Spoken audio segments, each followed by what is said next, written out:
찬양대도 회복이 되고 이제 곧 주방도 회복이 되고 우리 신앙이 다시 회복될 날이 멀지 않은 것 같습니다. 그때까지 잘 견뎌주시기 바랍니다. 며칠 전에 제가 함께하는 모임에서 택배가 하나 왔습니다. 이렇게 보니까 부활절 선물이라고 고급진 박스 안에 한쪽에는 영양제가 있고 한쪽에는 초콜릿 세트가 있고 또 한쪽에는 부활절 카드가 있고 한쪽에는 책이 있는데 그거를 탁 열어보는 순간 옛날에 오리온 종합 선물 세트 뭐 이런 거 있잖아요. 그런 걸 받는 것 같이 기분이 확 좋아졌습니다. 갑자기 코로나 시대에 목회하느라 고생이 많았다면서 그 모임에서 이렇게 선물을 이렇게 준비해서 보낸 겁니다. 근데 그 순간 제 마음속에 그런 마음이 생겼습니다. 너는 그 선물 박스 하나 받고 그렇게 좋아하는데 예수님의 부활에 대해서는 어느 정도 기쁘니? 이런 마음이 들었던 겁니다. 머리로는 당연히 비교할 게 아니죠. 예수님 부활은 그 선물 박스와는 비교할 수 없는 거죠. 그런데 이 속물 근성을 가진 저에게는 이 체감하기로 이 선물 박스가 훨씬 더 기뻤던 것 같은 그런 죄책감이 들었습니다. 여러분은 부활 주일이 얼마나 기쁘십니까? 여러분이 기쁘고 행복했던 어느 순간과 비교할 정도로 부활 주일이 기쁘십니까? 오늘은 정말 기쁜 날입니다. 그 어떤 날보다 행복하고 축하할 만한 일입니다. 우리 주님께서 다시 살아나신 날이기 때문에 그렇습니다.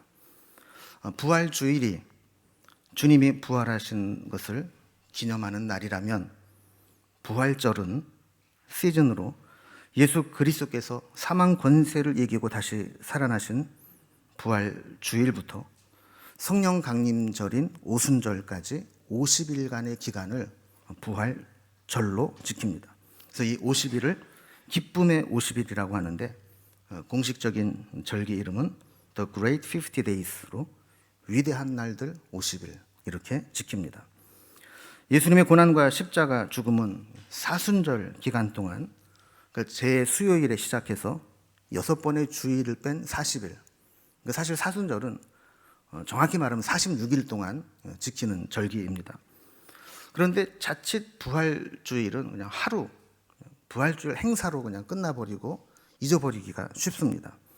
그래서 원래 교회력에서는 아까 설명드린 부활절을 지킵니다.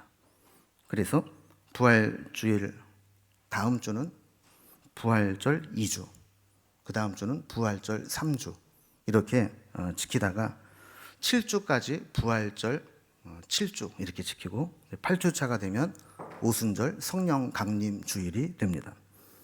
그때까지 우리는 부활의 기쁨을 잊지 않고 부활절로 지키게 됩니다. 교회사적으로 보면 니케아 종교 회의에서는 이 부활절기에 무릎 꿇는 일을 공식적으로 금할 정도로 이 기간 동안에는 슬퍼하거나 굴복되지 않고 기쁨을 누려라 이렇게 강조하는 절기였습니다. 그리고 원래 안식일에서 주일로 바뀌게 된 것도 예수님의 부활 때문입니다. 유대교는 원래 안식일을 지켰었죠. 그런데 예수님의 부활을 기념하며 기쁨으로 예배하기 위해서 안식일 날 예배드렸던 전통이 주일 예배로 바뀌게 된 것입니다. 부활 사건은 인류 역사상 전대미문의 사건이며 기독교 신앙의 가장 중심을 이루는 핵심 사건이고 복음의 진수 중의 진수입니다. 우리 인류가 영원히 풀 수 없었던 숙제이며 넘을 수 없는 벽으로 느껴졌던 죽음의 문제를 극복하고 이겨낸 가장 영광스러운 사건입니다. 그러나 우리의 머리로는 이해가 돼도 그것을 믿음으로 받아들이기에는 참 쉽지 않은 사건이 부활 사건입니다. 오늘은 이 부활의 첫 새벽 장면을 말씀으로 만나보면서 우리가 부활 사건을 믿음으로 받아들인다는 것이 얼마나 어렵고 또 그것이 어떤 의미가 있는지 살펴보려고 합니다. 1절 말씀해 보면 안식 후 첫날 일찍이 아직 어둘 때에 막달라 마리아가 무덤에 와서 돌이 무덤에서 옮겨진 것을 보고 그랬습니다. 자, 안식 후 첫날 일찍이 지금으로 말하면 주일 새벽이 되는 거죠. 그날 아직 어둘 때 막달라 마리아가 무덤에 찾아왔습니다. 막달라 마리아는 예수님이 십자가에서 죽으실 때도 그 곁을 지켰던 여인이고, 아리마대 사람 요셉의 무덤에 장사 지낼 때도 거기까지 함께 있었던 여인입니다. 마찬가지로 장사 지낸 그 다음 날에도 예수님 무덤을 찾아왔습니다. 그런데 한 가지 이상한 점을 발견합니다. 굳게 닫혀 있어야 할 무거운 무덤 문이 활짝 열려져 있는 것입니다. 예수님의 무덤은 대제사장과 바리새인들이 빌라도에게 요청해서 누구도 열지 못하도록 굳건히 지키고 있었습니다. 예수님이 십자가를 지시기 전에 내가 죽은 지 사흘 만에 다시 살아날 것이다 말씀하신 것을 기억하고, 혹시 제자들이 예수님 시신을 훔쳐다가 예수님이 말씀하신 대로 부활했다 이렇게 소문을 낼까봐 적어도 사흘 동안은 그 무덤을 지켜달라고 빌라도에게 요청을 했습니다. 그래서 마태복음 27장 66절에 보면 그들이 경비병과 함께 가서 돌을 인봉하고 무덤을 굳게 지키니라 그랬습니다. 인봉했다는 것은 돌문 주변을 진흙으로 바르고 도장을 찍어서 열지 못하게 했다는 거예요. 누군가 열면 그 진흙에 찍은 도장이 깨지겠죠. 그리고 경비병을 세워서 그 무덤 문을 열지 못하도록 지키고 있었던 겁니다. 그런데 막달라 마리아가 가서 보니 경비병도 없고 무덤 문은 옮겨져 활짝 열려져 있었던 것입니다. 이때만 해도 마리아는 무덤 문이 열렸으니 필경 누군가가 예수님의 시신을 도둑질해 갔을 것이다 이렇게 생각을 했던 겁니다. 사람들은 자기가 믿는 것을 따라 보게 되어 있습니다. 믿는 것대로 보게 됩니다. 믿지 않는 것은 보아도 보이질 않습니다. 코앞에 갔다가 보여줘도 안 보입니다. 아이러니한 것은 유대 종교 지도자들은 예수님께서 다시 살아나실 것이라고 하신 말씀을 기억하고 있었습니다. 그런데 제자들이나 막달라 마리아는 그 말씀을 믿지 못했기 때문에 까마득하게 잊어버리고 있었습니다. 무덤이 비어있는 것을 보고도 예수님이 다시 살아나셨다라는 생각을 추워도 하지 못했던 것입니다. 막달라 마리아가 할 수 있었던 유일한 것은 예수님의 제자들을 찾아가서 이 사실을 알리고 예수님의 시신이라도 다시 찾아오는 것이라고 생각을 한 것입니다. 그래서 2절을 보면 시몬 베드로와 예수께서 사랑하시던 그 다른 제자에게로 달려가서 말하되 사람들이 주님을 무덤에서 가져다가 어디 두었는지 우리가 알지 못하겠다 하니 그랬습니다. 여기에 베드로와 함께 있었던 예수께서 사랑하시던 그 다른 제자는 요한복음을 기록한 사도 요한이라고 성경학자들은 봅니다. 요한은 요한복음에서 자기 이름을 거명하지 않고 이렇게 다른 수식어로 늘 표현하곤 했기 때문이죠. 자, 무덤 문이 열린 것을 보고 사람들이 예수님의 시신을 어디로 옮겨다 놓았다 이렇게 이야기를 했습니다. 이 이야기를 들은 베드로와 요한도 적지 않은 충격을 받았습니다. 둘이 다름박질하여 무덤으로 달려갑니다. 아마 요한이 베드로보다 젊어서 그랬는지 열정이 더 있어서 그랬는지 요한이 먼저 도착을 했습니다. 아직 들어가진 않고 밖에서 보니 예수님을 장사했던 그 자리에 세마포만 놓여 있고 예수님은 보이질 않았습니다. 곧바로 베드로가 도착해서 무덤 안으로 들어가서 봅니다. 역시 세마포가 놓여 있고 머리를 쌌던 수건은 다른 곳에 놓여 있었습니다. 8절에 보면 그때서야 무덤에 먼저 갔던 그 다른 제자도 들어가 보고 믿더라 그랬습니다. 그래서 믿었다라는 것은 예수님이 부활했다는 것을 믿었다는 것이 아니라 막달라 마리아가 전해준 그 말, 무덤은 비어 있었고 예수님은 사라졌다는 그 마리아의 말을 믿었다라는 겁니다. 그래서 9절에 보면 그들은 성경에 그가 죽은 자 가운데서 다시 살아나야 하리라 하신 말씀을 아직 알지 못하더라 라고 부연 설명을 해 놓았습니다. 자, 이렇게 한 장면이 끝나고 나는데 마지막 그 다음 구절이 마음에 걸립니다. 10절에 보면 이에 두 제자가 자기들의 집으로 돌아가니라 그랬습니다. 그럼 지금 그냥 집으로 돌아갈 상황이 아니잖아요. 무덤 문은 열렸고 예수님은 보이지 않고 장사했던 세마포만 남아 있습니다. 그런데 그들은 그냥 집으로 돌아갔다라는 겁니다.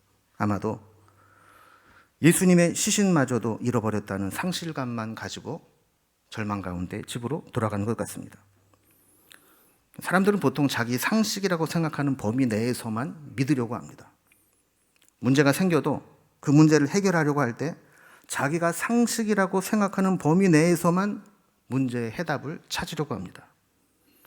그러나 믿음이 우리에게 요구하는 것은 상식을 초월해서 믿음으로 바라보라는 것입니다.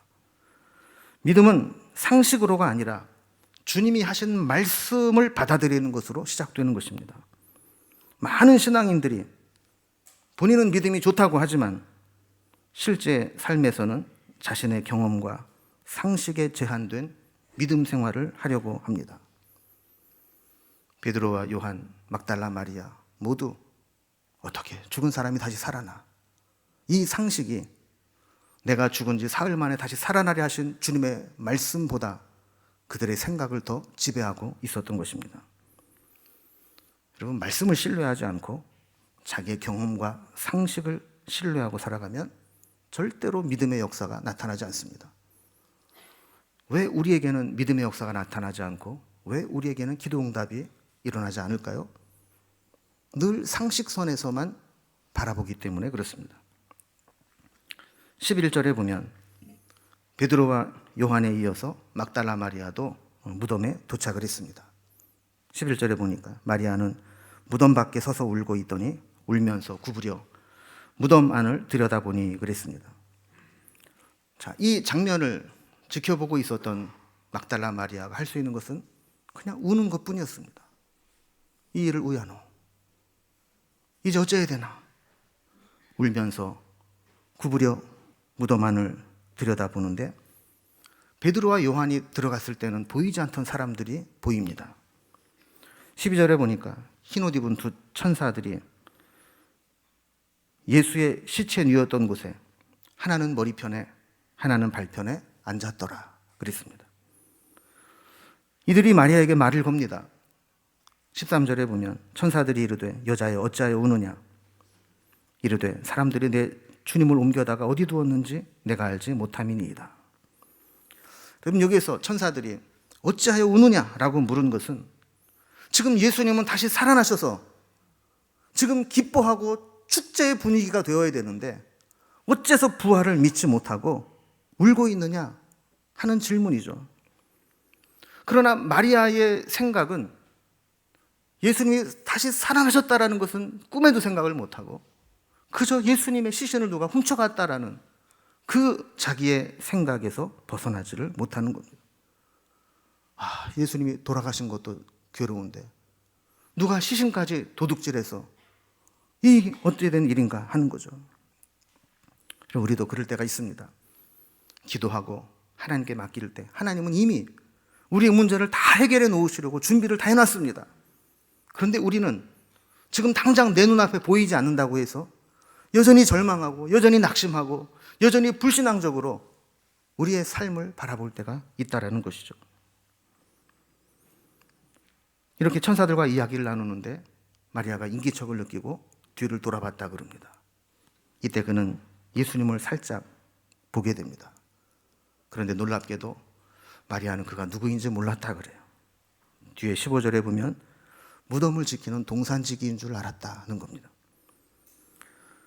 예수님은 천사가 했던 질문과 똑같은 질문을 던집니다. 15절에 예수께서 이르시되 여자여 어찌하여 울며 누구를 찾느냐? 마리아도 똑같은 대답을 합니다. 주여 당신이 옮겼거든 어디 두었는지 내게 이르소서 그리하면 내가 가져가리이다. 지금 얘기하고 있는 당사자가 예수님인 줄도 모르고 예수님 시신 당신이 옮겼으면 어디다 옮겼는지 말만 해주면 내가라도 찾아오겠다는 거예요. 16절에 보면 예수님이 다시 이야기를 합니다. 예수께서 마리아야 하시거늘 마리아가 돌이켜 히브리 말로 라보니 하니 그랬어요. 깜짝 놀랐습니다. 아니 동산지기가 내 이름을 어떻게 알지? 그런데 그때까지 알아보지 못했던 예수님이 마리아의 이름을 부르는 그 순간 영적인 눈이 띄어져서 예수님인 것을 발견하고 라보니, 랍비요, 선생님이요, 예수님을 알아보고 고백하게 된 것입니다. 17절에 보면 예수께서 이르시되 나를 붙들지 말라 이렇게 말씀한데, 이것으로 보아서 아마도 마리아는 예수님이 살아계시다라는 것을 보고 아마 붙잡고 확인하고 예수님과 더 깊은 대화를 나누고 싶었을 겁니다. 그런데 주님은 허락지 않으십니다. 오히려 급하게 할 일이 있는 것처럼 사명을 맡기십니다. 17절에 보면 내가 아직 아버지께로 올라가지 아니하였노라. 너는 내 형제들에게 가서 이르되 내가 내 아버지 곧 너희 아버지 내 하나님 곧 너희 하나님께로 올라간다 하라 하시니 그랬습니다. 이 말씀의 뉘앙스를 보면 지금 예수님이 죽었다고 절망하고 주저앉아 있을 시간이 아니라는 겁니다. 예수님은 전에 말씀하신 대로 다시 살아나셨고 곧 하나님께로 올라가실 것이기 때문에 지금 이 짧은 기간 동안 제자들이 해야 될 일이 있다라는 거예요. 그것을 준비하라고 전하는 사명을 맡기는 겁니다. 18절 말씀에 보면 막달라 마리아는 제자들에게 가서 그녀가 본 것 그리고 예수님께 들은 것을 전해줍니다. 이것이 오늘 본문의 이야기입니다. 여기에서 오늘은 특별히 막달라 마리아에 대해서만 한번 좀 생각을 좀 해보려고 합니다. 부활의 첫 증인으로 요한복음은 막달라 마리아를 소개합니다. 근데 공관복음을 종합해서 보면 무덤을 처음 찾아갔던 여인이 막달라 마리아만 있었던 것은 아닙니다. 막달라 마리아와 함께 야고보의 어머니와 예수의 이모 살로메 그리고 다른 여인들이 함께 그 무덤을 찾아갔던 것으로 기록하고 있습니다. 그런데 요한은 특별히 막달라 마리아만 그곳에 간 것처럼 그 이름만 기록하고 있습니다. 성경에는 여러 명의 마리아가 등장합니다. 그런데 그 중에 막달라 마리아는 막달라라고 하는 지역에 살고 있는 마리아다 이런 뜻인데 7 귀신 들렸던 여인이라고 소개합니다.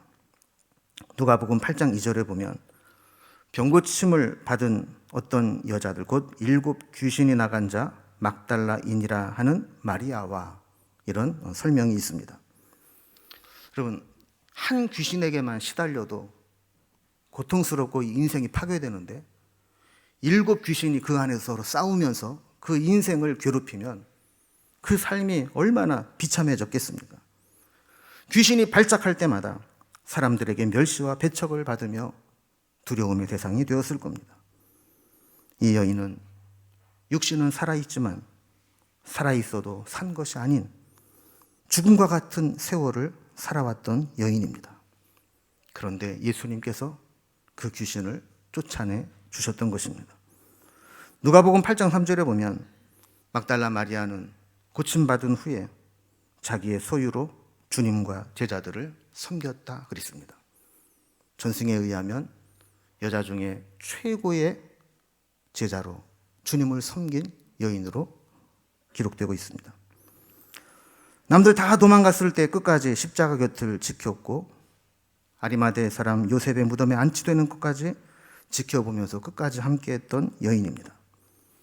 그리고 오늘 본문에 이른 아침 다시 예수님 무덤을 찾았다가 부활의 주님을 첫 번째로 보게 되고 증언하게 된 영광을 얻게 됩니다. 본문을 잘 보면 막달라 마리아는 처음부터 부활 신앙을 가지고 예수님의 부활을 기다렸던 것은 아닙니다. 그런데 왜 막달라 마리아에게 첫 번째 부활의 증인이라고 하는 영광이 주어졌을까요?